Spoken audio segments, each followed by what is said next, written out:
when you look at the way that Karen Bass's liabilities are discussed by people like Jonathan Chait, whose entire career seems to be based on trolling people to his left. He produces absolutely no work of value, has no discernible talent, claimed Donald Trump was a Soviet asset since 1987, because as we all know, Trump is implementing full communism by massive social security cuts right now. The ghost of Brezhnev is being channeled through him. But, they basically say, they don't want to say Karen Bass is a communist. They don't want to directly red bait her. They don't want to say, oh, well, this is bad. It is bad to praise Fidel Castro. So they say it's a liability, and we can't but possibly accept this liability of losing the Cuban vote in Miami, even though, it's not as powerful as it used to be. It's really kind of a red herring that they're deploying to make sure that the most progressive candidate is not the VP. And it's Susan Rice's people, as I understand it, who are doing all this oppo and leaking it, which by extension is Hillary Clinton's whole network, which by extension is the DNC. And then there's a Fidel Castro thing. And I'm just, I've said openly, the Cuban government has done more for the Cuban people in terms of healthcare and education than the Democratic Party has in the last 50 years for their own constituents. Right, for their own constituents. Yeah. Chuck Rocha was on Rising with Crystal Ball and pointed out, because someone brought this up about Karen Bass, and he pointed out that if you increase the Cuban Miami turnout by 10 points, that's like that is the equivalent of half a point of black turnout increase. Exactly. Right. Yeah. And then you have all the Puerto Rican vote has grown in Florida because of the neoliberal destruction of Puerto Rico. So you have any slightly educated young Puerto Rican, and they're raising dues on all the public colleges and universities. Right. So they all come to Orlando and wind up working at Disney World. Right. And, so that basically one of the reasons why you see the Trump administration pushing really hard on Venezuela is because the new flock of Venezuelans who've arrived in Florida since the price of oil went down and U.S. sanctions really started sinking into Venezuela's economy, who are economic refugees but are right wing. They're the point of catering to this demographic block is to offset the rise of the Puerto Rican vote, which is monolithically Democrat. Oh, wow. And then meanwhile, the younger Cuban Americans in Florida, they want normalization so they can go visit their country. They don't have that mentality. It's not exactly but similar to Israel. Exactly. And young Jews.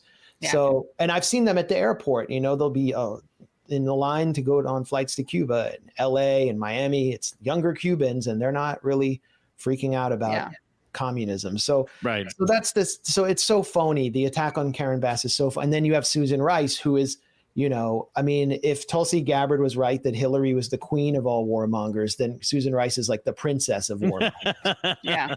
Well, also, a big problem I think with Susan Rice, to be honest with you, aside from her being a warmonger and being terrible for, reasons that we on the left know, is she's bad on television. We're trying to run a presidential campaign, and this is someone who's never been elected to any office and is not charismatic. You know what I mean? That's part of why I think the Susan Rice, even considering is so crazy that I'm like, oh, this is as backroom a decision as could ever be made. This is who Obama got placed on the board at Netflix. They're just doing it because it's they all like her. I'm like, this person, no one in America knows who this person is. Exactly. And let's be real. The only reason she's being considered is because of the political moment we're in, and because Biden, given his own history of being one of the authors of Jim Crow, has gotten boxed into stating that he will pick a black woman. Right. But Susan Rice, I grew up in D.C. I grew up in the same D.C. she grew up in, and she is not known or respected among black people in D.C. She went to National Cathedral School. That is that's where the Gore girls went. That's where the most elite white people in D.C. go to school. And she played field hockey and softball, and she's not really someone who's going to go out in the community and win over people for Joe Biden. Right. So that she's just someone who's respected in think tanks and in the arms industry, maybe that's it, you know, and in the Right. Democratic Party, because she's not going to challenge their corporate infrastructure. And But- also, even if you're yeah. not a right winger who talks about Benghazi, all Trump has to do is say Iraq, Libya, It's so much. whatever. It's everything. It's like they actually, like, Susan Rice is like this sort of like perfect intersection of all the worst things you could pick in a running mate. It's like she is tied to Benghazi. She's tied to General Flynn. She's a warmonger. You know, she's basically like been America's top cop and shit. Like she's got all the downsides, and the one upside is, like, I guess that Obama likes her, and that his advisors are telling me he has to pick a black woman. Right. Yep. Well, I was and excited- Hillary likes her too, I think. Right. So, you know, I've seen one of the criticisms of Susan Rice, or no, I've seen these hacks answering the criticism, like Tommy Vitor and these kind of guys. And they're like, well, she had nothing to do with getting those Americans killed in Benghazi. Yeah, fine. She just had everything to do with getting tens upon tens of thousands of Libyans killed and turning that country into a post-apocalyptic hellhole where for the first time there are slave auctions on the African continent in like more than 100 years. That's her legacy, is bringing slavery back to Africa. She was one of the key figures, along with Samantha Power and Hillary Clinton, the people that Bob Gates, the former CIA director, called the backbenchers. Also the like kind of like young 40-something liberal internationalist types who are like, we have to do something to support the Arab Spring. And so let's go bomb the crap out of Libya. She was a key force in the, not just, you know, in pushing internally within the administration to convince Obama to do it. You know, look, I'm not going to put up any opposition. I've already made so many bargains with the devil. I went down to the crossroads and I sold my soul. Goldman Sachs and the vampire squid. But she also externally, in a PR mode, sold some of the biggest lies during the intervention. I wrote about her in my book, The Management of Savagery. Very good book. I figure if I'm going to come on, Yeah. buy the book. Buy the book. Yeah. Buy the book. They, you know, tried to cancel me for writing this. And I'll read like a section. I'll read 2 paragraphs from it. Yeah. I never really do this, but I feel like it's important because, you know, she needs to be just completely delegitimized as a public figure. Susan Rice took the humanitarian hysteria to new heights, claiming without a shred of evidence that Gaddafi was handing out supplies of Viagra to his troops to encourage mass rape. Oh my God. The risible allegation, first broadcast by the Qatari-run outlet Al Jazeera, was soon picked up by the BBC and Associated Press. Luis Moreno Ocampo, the chief prosecutor of the International Court, declared excitedly, "There's some information with Viagra. So it's like a machete. It's new. Viagra is a tool of massive rape."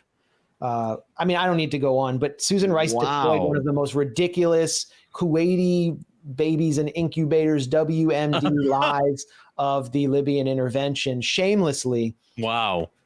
And I think this is worse than Benghazi. Benghazi is like this phony political partisan distraction For from sure. bipartisan destruction of one of the most prosperous nations in Africa, the destruction of an entire region that led to Boko Haram penetrating Mali, that led to further destabilization of Somalia, that led to weapons leaking into Syria, and that has set the groundwork for the civil war that is currently ongoing today, where Libya has become a battleground for all the regional powers.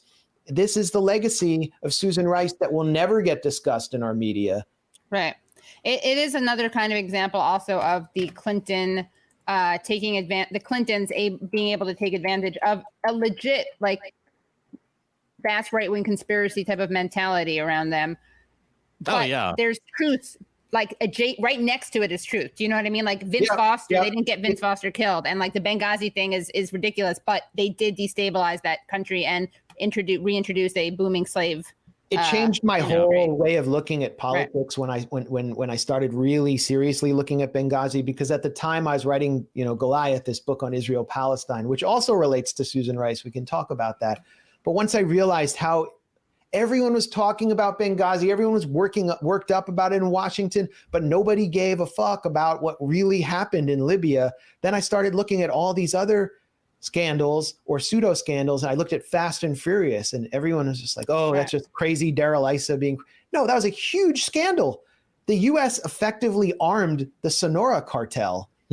The alcohol, tobacco, and firearms was effectively sending high-powered weapons into northern Mexico and destabilizing that part of the country, and then legitimizing the drug war. So many people died as a result of that, and we were just told, "Oh, this is a Republican conspiracy," or the Arkansas MENA scandal, where in fact in Arkansas the CIA was running drugs from Latin America into the U.S. and then sending the profits back to the Contras. They were doing it through CIA contractors, and Bill Clinton was presiding over those airfields.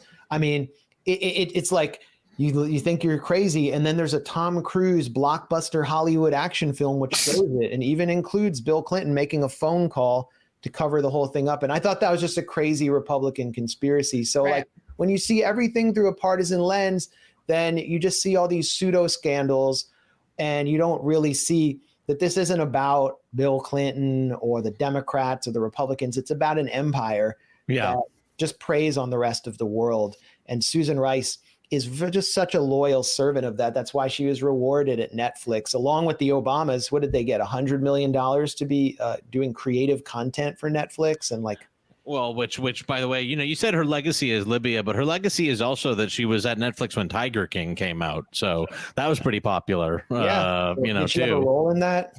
No, I don't know, but she was at least on the board. So, you know, that's part of the legacy too, is Tiger King, I guess. She should deploy that. As VP. Yeah. She should run She's talking about the Tiger experience.